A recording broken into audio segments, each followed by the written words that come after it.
We are the survivors of domestic violence 9 years ago.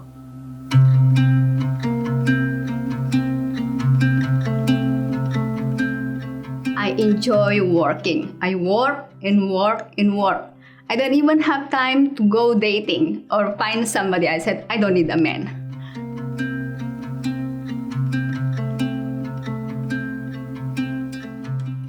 One day when we were having the video call, he told me he wanna say something.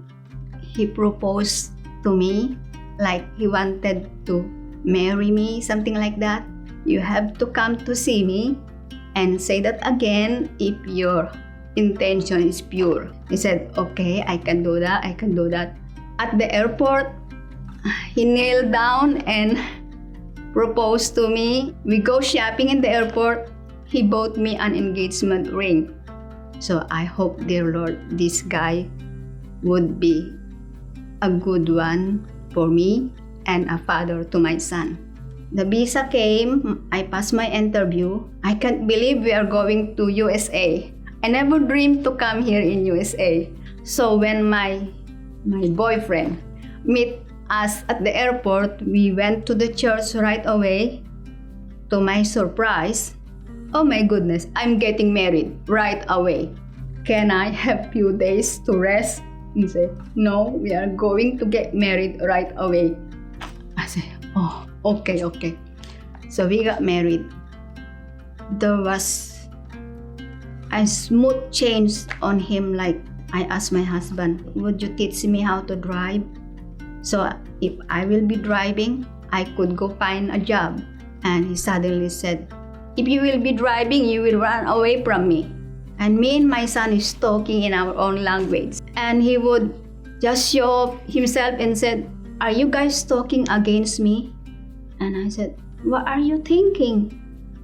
There was one night, and that night he wanted to eat bread. And I said, the bread is spoiled already.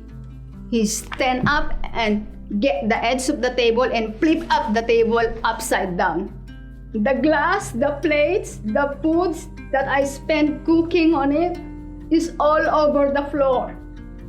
And I was crying. It was so terrifying.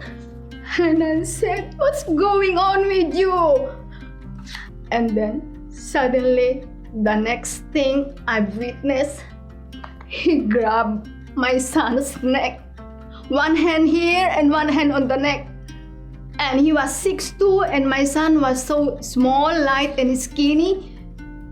And I saw him hanging on the wall in the kitchen. And I said, oh my goodness, stop, you could kill him, stop doing that. And it was terrifying.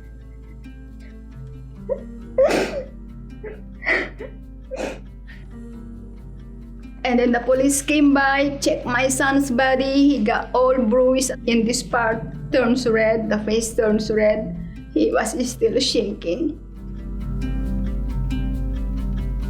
My ex-husband came by with chocolate and flowers. He promised, got a lot of promise that he won't do it again. And he asked me to go back home. So we tried to forgive him. After a few months, he was good. And then one morning, my son is getting ready to school. I heard a big sound like boom. I said, oh my goodness, what's going on? I heard a glass broken on the floor. And then my son just barely walked out from the front porch. When I saw him, my heart was broken because his fingers is bleeding. And I said, what happened? I think the glass hit my hands, Mom. Are you all right? And that moment, he said, I'm not going home with you anymore.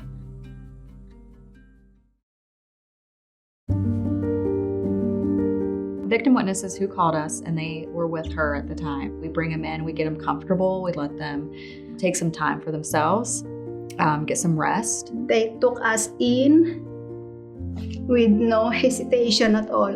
We don't have anything, just the clothes on us. And so when they came in, we provide them with all the hygiene items that they need, personal care items, all the linens that they need. Of course, they have the bed, any food items that they may need until we can actually go and take them grocery shopping, and then clothes, the items that everyone needs. So underwear, socks, things like that. And she said, no, it's free. You get all what you need. That first night at the shelter, I was crying watching my son sleeping peacefully, so innocent. We stayed there for 3 months, but along the way, we applied for a restraining order.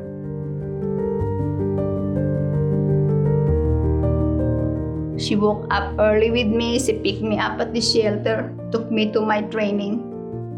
They gave us a new place to stay, like a real apartment.